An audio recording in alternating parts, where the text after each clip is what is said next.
Magandang araw sa lahat. The YouTube channel of the Fraternal Order of Eagles, Limbas Law Corner is back to once again render public service in the field of law by sharing our little knowledge about our Philippine laws or pagbahagi ng aming kaunting kaalaman sa batas para sa kapakanan ng sambayan ng Pilipino.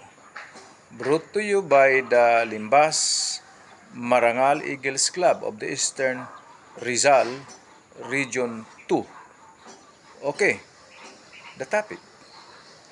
Well, yung topic tungkol ito sa kinonsulta sa amin. Ngayon lang, itong umagang ito, 11 January 2024. Ito ngayon ay Webes, right? Okay.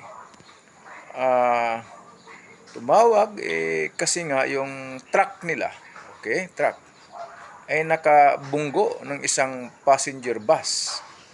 Okay, wala tayong magawa. Nabunggo na. Kasalanan naman daw ng driver nila.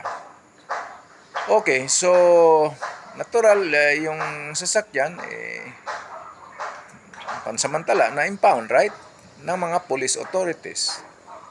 Siyempre, ang problema nila, paano ma-release from the impounding area itong sasakyan.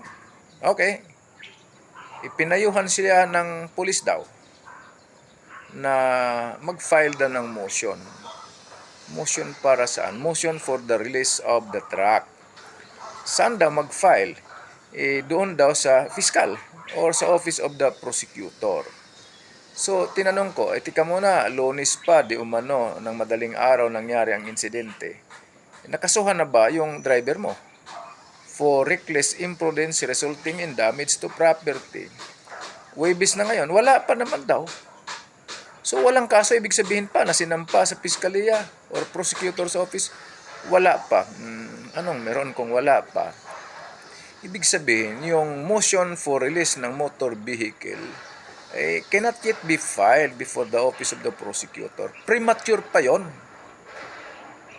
Saan ka? Kung sakali wala talagang kaso, isang ka mag-file ng para ma-release yung sasakyan. Sabi ko, doon ka mag-request sa police.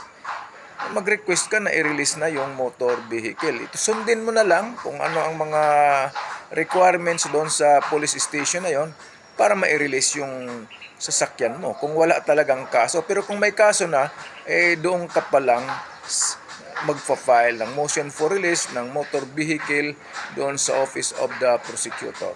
Okay, sana nakapaglingkod na naman muli sa ating sambayan ng Pilipino sa larangan ng batas ang Limbas Marangal Eagles Club ng Eastern Rizal Region 2. Maraming salamat.